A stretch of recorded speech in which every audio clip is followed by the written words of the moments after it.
tuwe wa kweli, billahi alaikum ashara nas, watu wote tuweni wa kweli. Ni kipindi gani utekaji ulitajwa sana na kusambaa sana katika Tanzania? Sio muda uliopita wa Magufuli. Nani alinyanyua mdomo? Tunasema waziwazi, na nyinyi toeni kama ilivyo wakati wa mjomba, watu waliokotwa kama kuku pwani. Hatusemi nani aliyehusika na hili, hatumjui. Mimi binafsi simjui, simuegemezei Chadema, CCM wala nani, sijui, lakini utekaji ulikuwepo sana. Kama kuja kaka mama wanampopoa. Nyinyi amkeni, sio sababu nyingine, ni Uislamu tu. Kuna watu mnapelekeshwa kama vishada vya Wachina. Ndio tuna vikoti vyenu na vibagrashia vyenu, hamjui wapi mnapelekwa. Mnacheza ngoma msioijua mpigaji nani. Sisi kama Waislamu, na ninawapenda kuwakumbusha Waislamu wenzangu wote, kiongozi yoyote atakayekuja Tanzania ni kiongozi wetu, sawa awe Muislamu ama awe si Muislamu, na tuhakikishe tunaipambania nchi yetu hata kama rais sio Muislamu.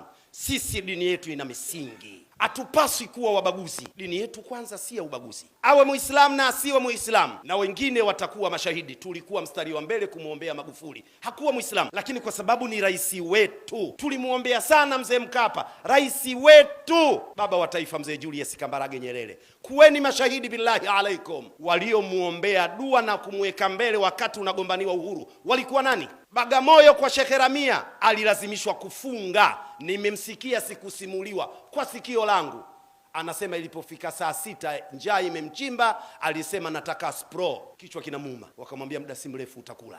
Aliitwa na Waislamu waliokusanyika Pwani Kibiti chini ya Sheikh Masudi Khatibu Jongo, na pale alipewa msuli wa Marekani Tanga kwa sababu alikuja na kaptula, aombewe dua.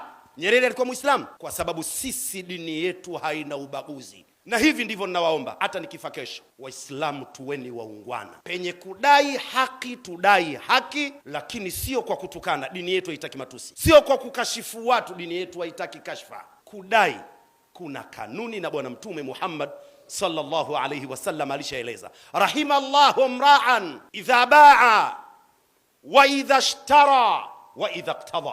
Bwana Mtume sallallahu alayhi wasallam aliomba dua katika mimbar siku ya Ijumaa, aliomba dua, Allah miminie rehema zake na mapenzi yake mtu yoyote yule, rahimallahu mra'an samha, aliyekuwa mtulivu makini, au Mungu ammiminie rehema mtu yoyote aliyekuwa mtulivu na makini. Lini? Idha baa, akikaa kwenye biashara zake yuko makini kabisa. Wa idha ishtara, akienda kununua mtulivu na makini kabisa. Wa idha qtada, hata anapodai haki zake anadai kwa utulivu na makini. Wewe kama muungwana utaki dua ya Mtume Muhammad sallallahu alaihi wasallam ikuguse. Usitukane watu, usilaani watu.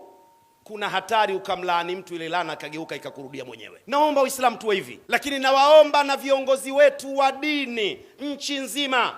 Nilisema usipothamini na kutunza chako utavitolea macho vya wenzako. Nchi ikiharibika tutatamani tuhame hapa, wakati na sisi Mwenyezi Mungu ametutunukia nchi, tumeshindwa kuienzi, kuitunza na kuhakikisha amani na tawala, tukachafua wenyewe kwa mikono yetu. Safirisha akili. Qur'ani iliposema wala tulqu biaidikum ila tahaluka, ni katazo. Wanahyu yaqtadhi taharima, katika sheria katazo linakuja kufasiri na kutoa maana uharamu wa hicho mnachokatazwa. Musijitie katika shida, musijitie katika matatizo, musijitie katika kuangamia kwa mikono yenu makusudi. Qur'ani inasema hivyo, wala tulqu biaidikum ila tahaluka. Leo tuje tuichafue wenyewe nchi yetu kwa matamanio na hamu za watu wachache. Allah inusuru Tanzania na ilinde.